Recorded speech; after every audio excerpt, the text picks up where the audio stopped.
Hello, so glad you could join us. My name is Graham Ross. I'm one of the 3 regional ministers in the Eastern Baptist Association. Recently we had a meeting with some of our ministers and someone asked the question, is the church like a piece of elastic? And so what we're going to do is I have a piece of elastic just here, handily placed, and we're going to test it. They were saying the church is like a piece of elastic because it always pings back. However much it's stretched, and certainly in these times when we're not being able to meet, we have been stretched, our thinking's been stretched, and whatever we do, however much we go, however much we do things, will the church always ping back in the end? We're hearing we might be able to meet in July as churches. I think we're probably deluded if we think we can have services in July, but perhaps we can meet as small groups or meet in some sort of way. Are we desperate to get back to what we've also always known? Are we desperate to get back to the way that things have been? Or are we looking to say perhaps things could be different? Because as I stretch this out here, there's just so much energy here. And as you watch it pick back, that's just amazing the difference that can make. As we discussed it in this Zoom meeting with ministers, someone then said, well, of course, the church it won't ping back if we let go.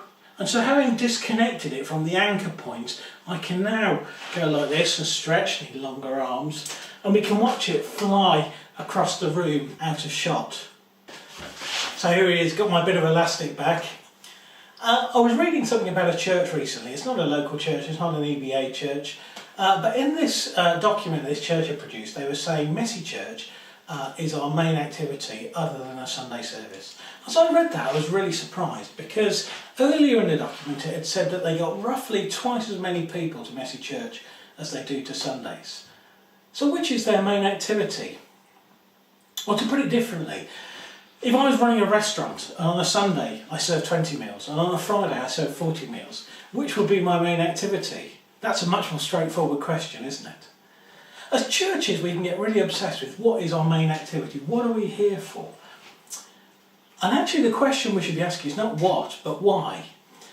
The church is here to make disciples. Jesus has called us to make disciples of every nation, of the whole world, every people group. We get so consumed in the what, we get so consumed in our programs, in our activities, that I wonder if sometimes we've lost sight of the why. How are our church programs helping us to make disciples? Because if they're not, why are we so busy doing them anyway? Are there more productive and more effective ways? Like a piece of elastic, our thinking has been stretched. I was really challenged and encouraged at the same time by Ken Benjamin and his presidential year. And one of the things that Ken says is the times that we live in call for churches to think beyond our existing patterns and programs in imaginative and creative ways. And a few weeks before he's due to finish, what happens? We get stretched and we end up being forced to do things in imaginative and creative ways. Thank God for Ken, who has been provoking us along with others to think in different ways, which has made these times a bit easier.